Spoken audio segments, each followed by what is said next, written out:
Star క్యాంపెయినర్లుగా ఎన్నుకున్నారు కదా, మాకు కులపిచ్చి ఉంది కదా, ఆ కులపిచ్చితోటి ఆ రెడ్డికి సంబంధించిన తోక ఎవడుంటే ఆడు పార్టీలు పెడితే ఆ జెండాలు కప్పుకుని మన ఇష్టం వచ్చినట్లు వాళ్ళతో మనకు కొద్దో గొప్ప ఫేమ్ ఉంది కదా, మాట్లాడేద్దాం కదా అనుకుంటే శ్యామల అప్పుడెప్పుడెప్పుడో షర్మిల వైఎస్ఆర్టీపీ అని చెప్పేసి తెలంగాణలో పెట్టిన పార్టీ జెండా కప్పుకుని నా సపోర్ట్ వైఎస్ఆర్టీపీకి చెప్పావన్నట్లు ఇప్పుడు అక్కడ పార్టీ ఎత్తేగానే వచ్చేసి ఇక్కడ గబగబా పరిగెత్తుకుంటూ వచ్చేసి నాకు అదే కులపిచ్చుంది కాబట్టి, నా మొగుడు అదే కులం కాబట్టి, నా మొగుడు ఎన్ని చీటింగ్లు చేసినా వీడు కాపాడుతున్నాడు కాబట్టి, లేకపోతే నాకు డబ్బు దండిగా ఇస్తున్నాడు కాబట్టి, నేను ఎన్ని నీచమైన పనులు చేసినా నన్ను కాపాడుకుంటూ వస్తున్నారు కాబట్టి మా ఇష్టానుసారం మాట్లాడేస్తాం, ఆంధ్ర ప్రజలకి ఇష్టమైన కథలు చెప్పేస్తాము అంటే మేము నిజాలు మాట్లాడాల్సి వస్తుంది శ్యామల. ఏందో స్టూడియోలో కూర్చుని ఇద్దరు అమ్మలు అక్కడ కౌరులు చెప్పుకుని కథలు చెప్పుకుంటున్నారు.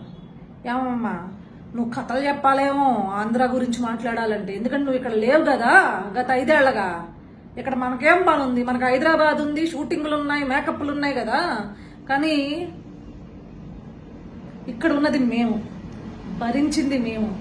కోల్పోయింది మేము. నువ్వు కథ చెప్పావు కదా, నేను నిజం చెప్తాను. అసలు అనగనగనగనగా అందమైన ప్రాంతం, ఆ ప్రాంత పెద్ద ఆ ప్రాంతాన్ని విడదీయాలి అని చెప్పేసి అంటే విడిపోయిన తర్వాత దానికి నాయకత్వం వహిస్తూ ఈ ప్రాంతాన్ని ఏ విధంగా అభివృద్ధి చేయాలా, ఏ విధంగా అభివృద్ధి చేస్తే ఇక్కడ ప్రాంత బిడ్డలకి న్యాయం చేయగలమా అని చెప్పి అక్కడ పీఠం ఆ ప్రాంత పెద్దకి ఇచ్చిన తర్వాత ఇతనైతేనే న్యాయం చేస్తాడని ఇచ్చిన తర్వాత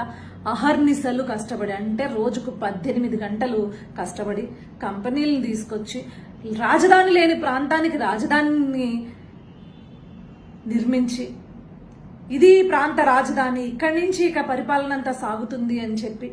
మీకు ఏ కష్టాలు లేకుండా నేను చూసుకుంటాను, మనకి బడ్జెట్ తక్కువ ఉంది అయినా కూడా ఈ ప్రాంతాన్ని సెల్ఫ్ గ్రోన్ స్టేట్గా నేను చేస్తాను అని చెప్పేసి ముందుకొచ్చి ఎన్నో కంపెనీలన్నింటినీ తీసుకొచ్చి సంక్షేమం